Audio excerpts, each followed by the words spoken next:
Graça e paz, meus queridos e amados irmãos em Cristo Jesus. Vamos ler Apocalipse, capítulo de número 3, versículo 14. E ao anjo da igreja que está em Laodiceia, escreva isto. Isto diz o Amém, a testemunha fiel e verdadeira, o princípio da criação de Deus. Eu sei as tuas obras, que nem és frio nem quente. Tomara que fostes frio. Assim, porque és morno e não és frio, nem quente, vomitar-te-ei da minha boca. Como dizes, sou rico e estou enriquecido e de nada tenho falta, e não sabes que és um desgraçado e miserável e pobre e cego e nu. Aconselho-te que de mim compres ouro provado no fogo para que te enriqueças, e vestes brancas para que te vistas, e não apareça a vergonha da tua nudez. E que unja os olhos com colírio para que vejas. Eu repreendo e castigo a todos quantos amo. Sê, pois, zeloso e arrepende-te. Eis que eu estou à porta e bato. Se alguém ouvir a minha voz e abrir a porta, entrarei em sua casa e com ele cearei e ele comigo. Ao que vencer, lhe concederei que se assente comigo no meu trono, assim como eu venci e me assentei com meu Pai no seu trono. Quem tem ouvidos, ouça o que o Espírito diz às igrejas. Vamos fazer uma oração para que Deus possa iluminar o nosso espírito, abençoar a nossa vida e para que possamos entender as palavras de Deus. Senhor, nesse momento eu quero colocar as nossas vidas diante de Ti. O Senhor é um Deus misericordioso, amoroso, cheio de ternura e fidelidade para conosco. Nos capacite para que possamos apresentar a Sua palavra, expor a Sua palavra, e que ela faça morada em nosso coração. Que ela encha o nosso espírito e que ela faça o que ela sabe fazer de melhor, maravilhar. Que a Tua palavra venha maravilhar o nosso coração nesse momento. É o que eu te peço em nome do Pai, do Filho e do Espírito Santo de Deus. Amém. Então, como nós estamos falando, desde algumas 4, 5 mensagens, nós vamos fazer a exposição de todo o livro do Apocalipse. E nós vamos encerrar hoje o capítulo 3. Essa é a última carta que João escreve para a 7ª igreja da Ásia Menor, a igreja de Laodiceia. E ele começa dizendo, Jesus está escrevendo essa carta, O livro do Apocalipse foi escrito por João, e dentro deste livro contém 7 cartas que João enviou para 7 igrejas. Note, eu disse isso na primeira parte da mensagem, que quando o mensageiro levava o Apocalipse para ser lido no circuito das 7 igrejas, ele lia o Apocalipse e deixava uma cópia da carta lá. Ok? Então, o leitor ouvintes do texto do Apocalipse, ele leu a carta de Laodiceia, que estava no livro do Apocalipse, e depois leu a carta de Laodiceia para a igreja de Laodiceia.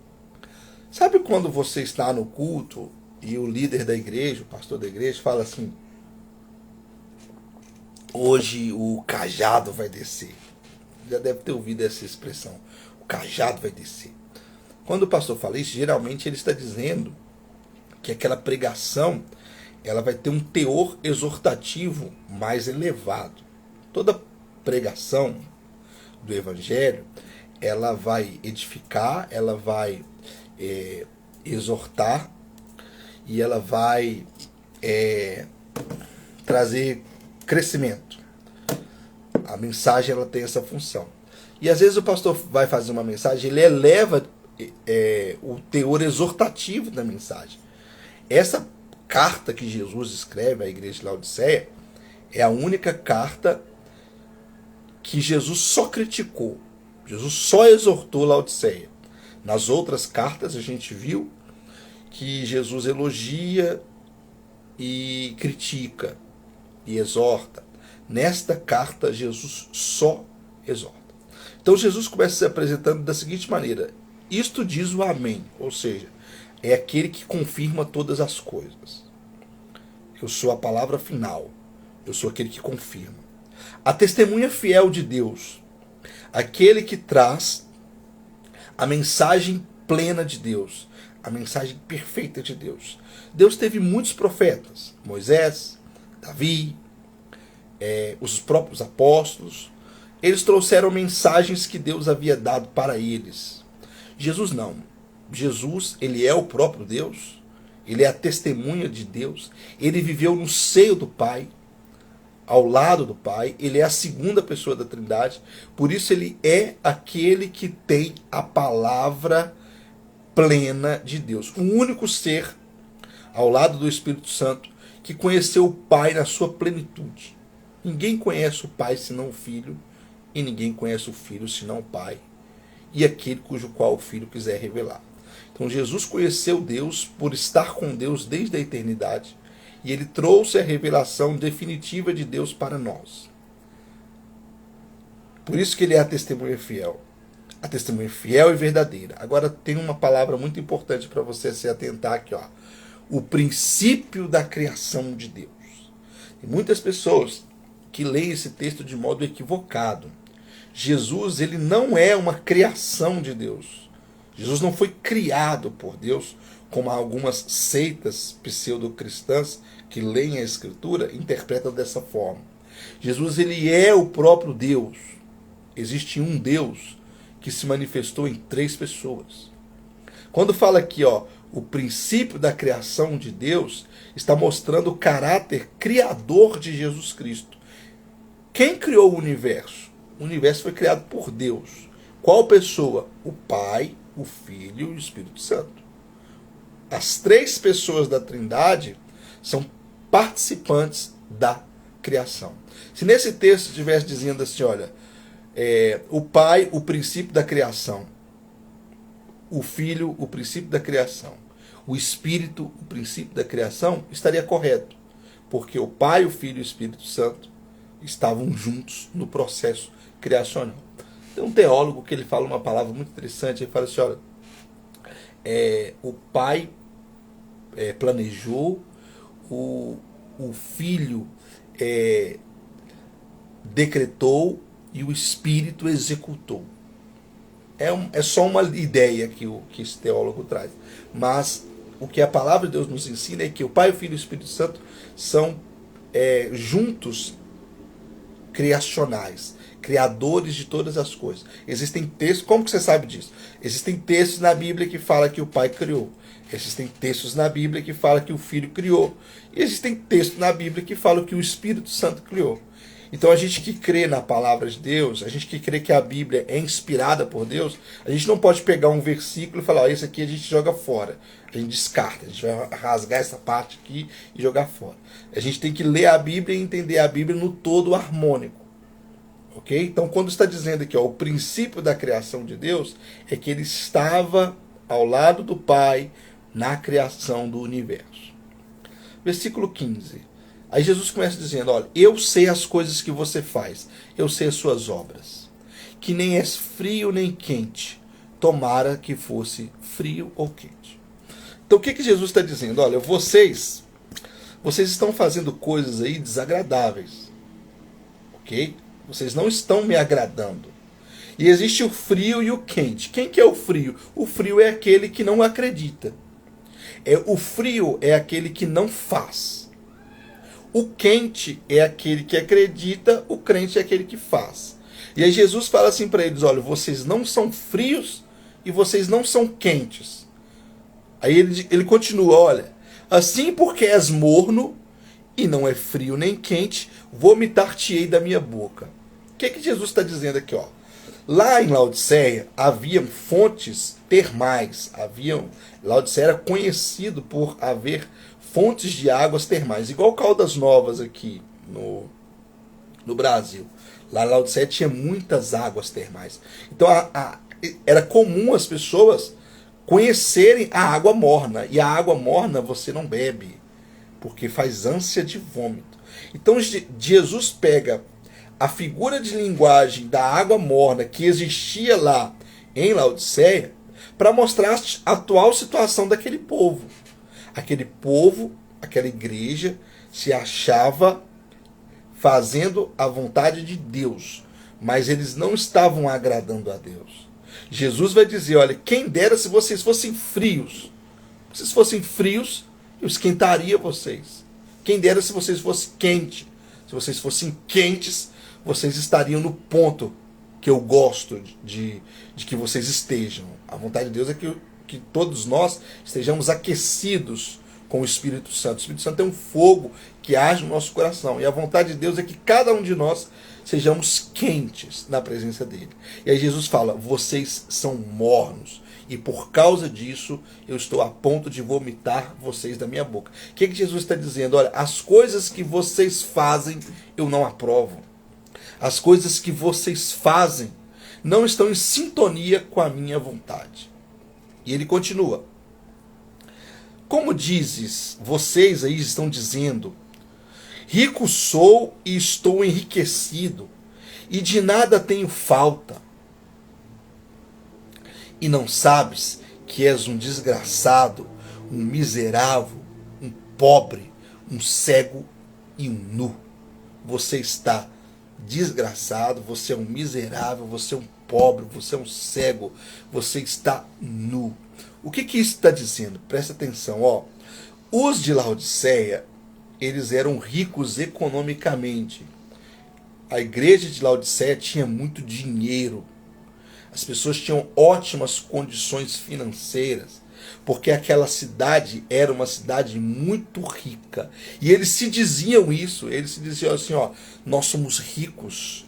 Como diz, rico sou e estou enriquecendo, e nós não temos falta de nada. Eles acreditavam que a riqueza que eles tinham era um fruto de Deus. É verdade. Toda riqueza que Deus deu para os laodicenses era da vontade de Deus dar. Mas eles acreditavam que por serem ricos, eles eram ricos porque estavam agradando a Deus. E eles se apoiavam nessa riqueza. Eles viviam a vida cristã, acreditando que o apoio nessa riqueza era a confirmação de que eles eram homens e mulheres de Deus. É muito parecido com o que acontece hoje nas igrejas cristãs. De todas as cartas, foram 7 cartas, essa é a última. A carta que mais se parece com a atual situação da igreja cristã é a carta de Laodiceia.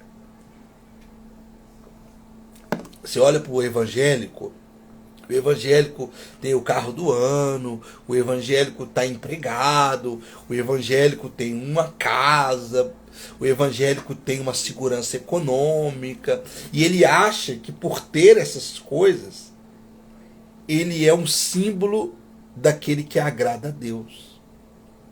Então essa carta de Jesus, ela está falando para cada um de nós que confia nas riquezas, para cada um de nós que confia no status social.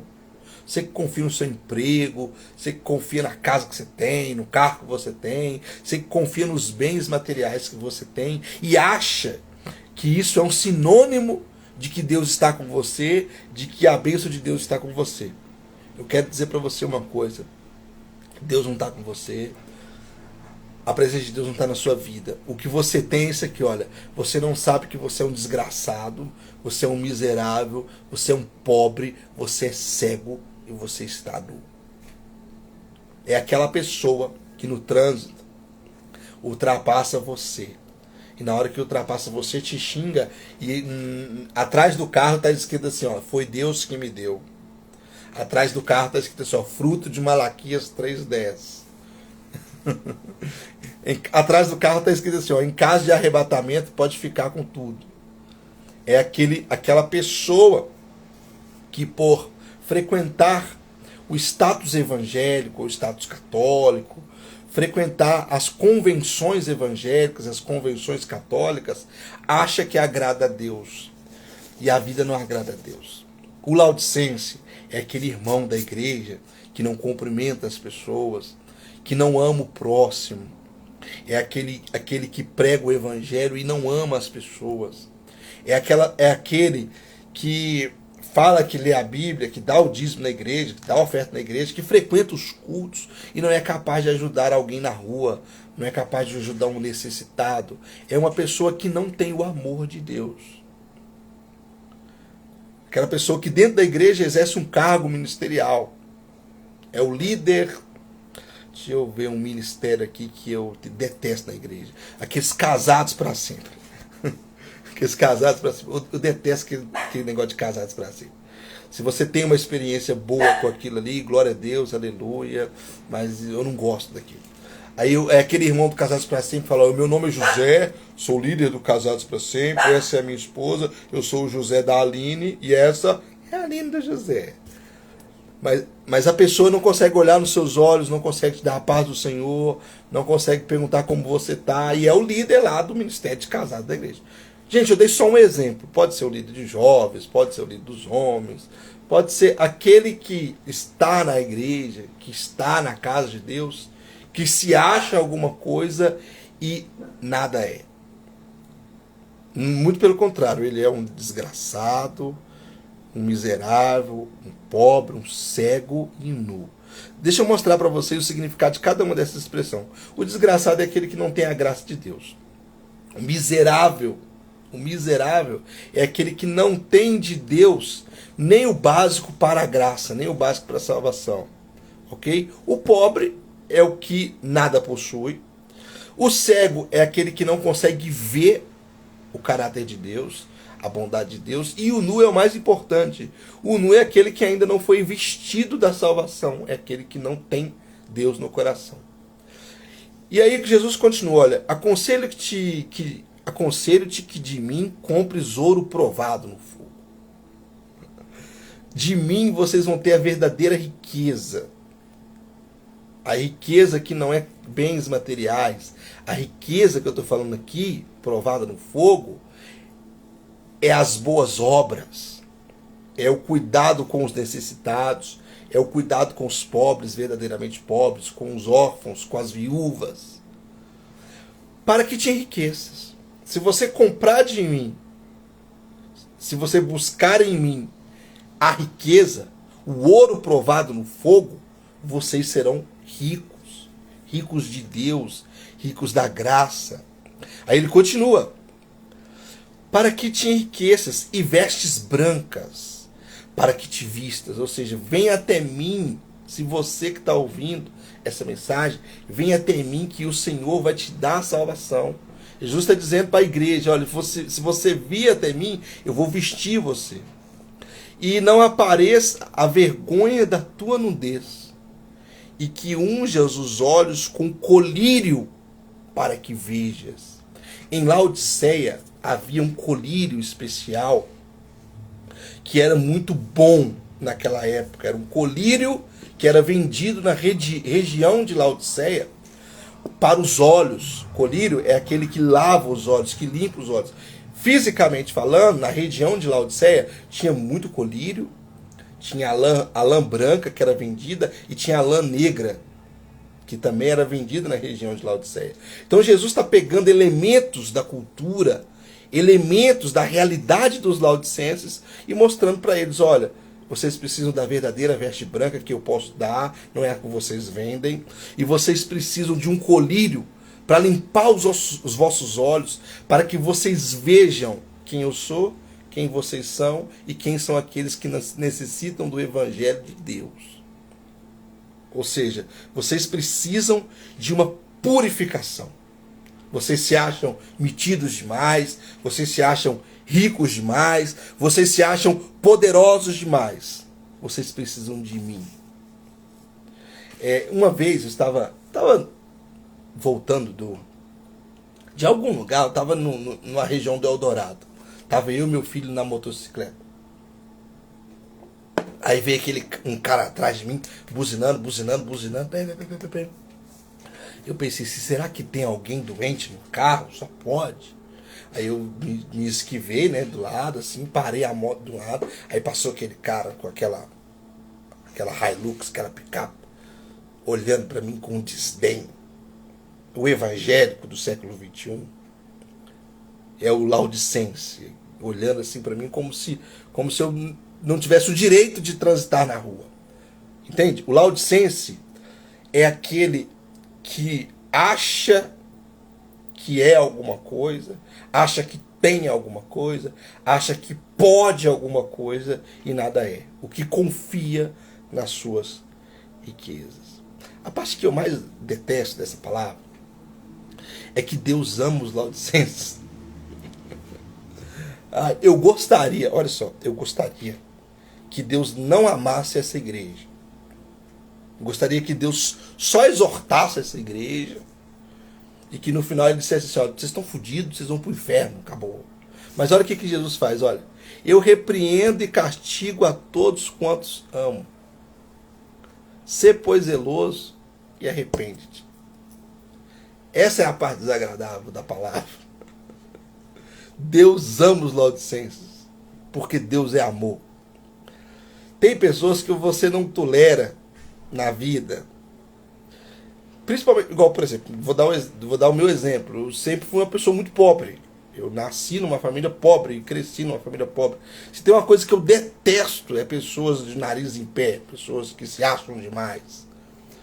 É porque talvez isso seja algo da minha realidade como indivíduo. Não consigo olhar para essas pessoas que menosprezam o outro, que maltratam o outro, que desprezam o outro por questões econômicas.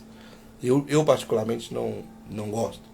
E aqui a gente vê Jesus repreendendo essa igreja que se acha demais, castigando essa igreja que se acha demais e dizendo, eu amo vocês. É por amar vocês que eu repreendo. É por amar vocês que eu castigo. Agora presta atenção, irmão. Se Deus ama os laudicenses, quem dirá a gente que tenta amar a Deus? Se Deus ama pessoas desse nível dos laudicenses, essa gentalha, se Deus ama essa gentalha aqui, imagina como Ele nos ama também. Porque Deus é amor. Né?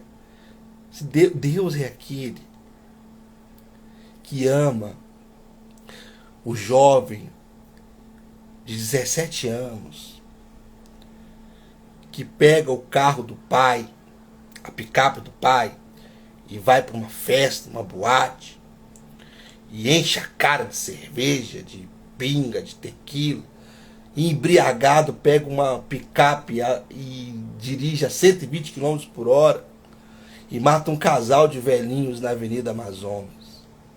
Deus ama esse jovem.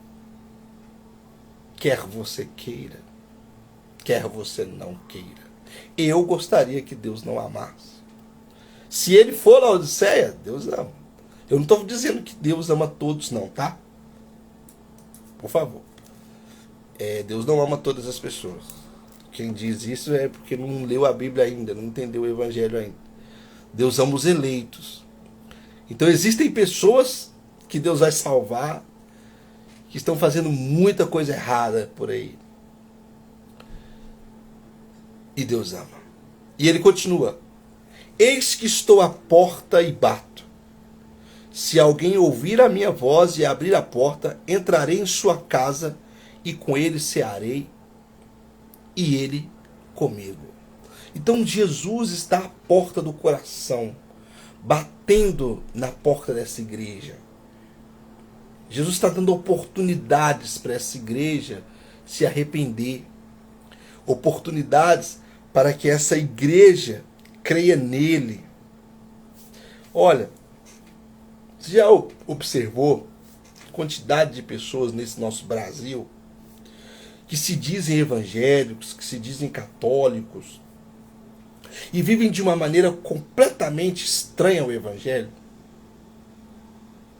A pessoa vai na igreja, eu vou na igreja, eu participo dos cultos, mas você vê como que a pessoa procede, a vida da pessoa não tem sintonia com o evangelho.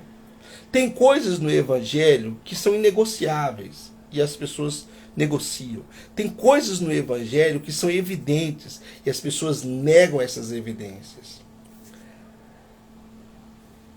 Essas igrejas, essas pessoas, elas precisam ser evangelizadas. Nós precisamos evangelizar a igreja. A igreja precisa ouvir o evangelho. Aquelas quatro paredes, aquelas pessoas que estão ali, que se dizem ser cristãos, elas precisam ouvir o evangelho para que possam se arrepender e crer. Olha o que ele diz, olha, eis que estou à porta e bato. Jesus está batendo na porta. Se alguém ouvir a minha voz, qual que é a voz de Jesus? Arrependa-te e creia no evangelho. Arrependa-se dos seus pecados e creia no evangelho. É a mensagem diária de Jesus para mim e para você. Todo dia Jesus bate na porta e fala, Israel, arrependa-te dos teus pecados e creia no evangelho. Jesus estava batendo na porta dessa igreja de Laodiceia e dizendo, Laodicenses, arrependa-se dos seus pecados e creia no evangelho. Versículo 21. Ao que vencer, lhe concederei que se assente comigo no meu trono, assim como eu venci e me assentei com meu Pai no seu trono. O que é vencer? O que é vencer? As pessoas falam assim, ó, você venceu na vida. O que é vencer? Vencer, no contexto das Escrituras, é ser salvo. É resistir ao pecado. É ter os pecados encobertos pela cruz de Cristo, pela graça de Cristo. Quando o apóstolo Paulo fala que nós somos mais do que vencedores, ele está dizendo que nós fomos salvos por Deus. Que nós vencemos o pecado porque Deus venceu em nós. Que nós vencemos a morte porque Deus venceu a morte em nós. Que nós vencemos as iniquidades porque Deus venceu as iniquidades em nós. E se nós vencemos com Cristo, olha o que diz. Eu concederei que vocês se assentem comigo no meu trono. Que vocês recebam o reino de Deus. É disso que Jesus está falando. Jesus não está falando das coisas dessa vida, das coisas desse mundo, das coisas do presente século ruim. Jesus está falando do reino de Deus, que está aqui conosco hoje e que no futuro vai estar plenamente conosco no reino de Deus, no reino de Cristo. Nós iremos assentar com Cristo no trono, assim como eu venci e me assentei com meu Pai no seu trono. Ou seja, Jesus venceu os principados, venceu as potestades, venceu os dominadores deste mundo tenebroso, as forças espirituais da maldade. Jesus venceu o pecado, Jesus venceu a morte, Jesus venceu o diabo, Jesus venceu a besta, o falso profeta, o anticristo. Jesus venceu todos os inimigos de Deus. Jesus venceu os sistemas políticos, Jesus venceu a iniquidade. E assim como ele venceu tudo isso, ele vai dar essa vitória para nós. E assim como ele se assentou no trono com o Pai, ele vai fazer com que nós nos assentemos no trono do universo ao lado dele. Porque tudo que acontece com Cristo, acontece com a gente também. Se nós cremos em Cristo, nós morremos com Cristo. Nós ressuscitamos com Cristo. Nós subimos ao céu com Cristo e nós assentamos no trono com Cristo também. É o que está escrito na palavra. Quem tem ouvidos, ouça o que o Espírito diz às igrejas. E assim a gente encerra o nosso estudo sobre as 7 cartas do Apocalipse. Nosso próximo encontro, nós vamos falar sobre o trono de Deus, sobre os 24 anciãos e sobre os 4 seres viventes. Quem são esses 24 anciãos? Quem são esses 4 seres viventes? E o que é este trono de Deus? Né? Observa como que Deus é tremendo, né? Como que Deus é tremendo e como que João é muito inteligente. João, na hora que ele foi construir o texto, ele amarrou o texto muito bem amarrado. Porque ele encerra o capítulo 3 falando do trono. Que trono é esse? O trono de Deus. Ao que vencer, lhe considerei que se assente comigo no meu trono. E aí no capítulo 4, né, na Bíblia original, no texto original, não tem esses capítulos. Tá? São seções, perícopes. Aí na próxima parte, na próxima perícope, ele vai falar sobre o trono. Ele falou do trono lá no final do capítulo 3, onde é que a gente acabou de ler, e agora no capítulo 4 ele vai falar do trono de Deus, da majestade do trono de Deus. Então que Deus abençoe sua vida, que você não seja Laodiceia, tá? Que você seja Filadélfia, que é o tema da nossa última mensagem, que você seja como Filadélfia. E se você está vivendo sua vida como Laodiceia, que você se converta, que Jesus te encontre, e que você construa a sua existência cristã ao redor do amor de Deus, não ao redor desta desgraçada teologia da prosperidade, que só te destrói, que só acaba com a sua alma. Eu gostaria de não pregar isso para você porque eu não te amo como Deus te ama. Mas como Deus manda, né? Arrependa-se. Beijo.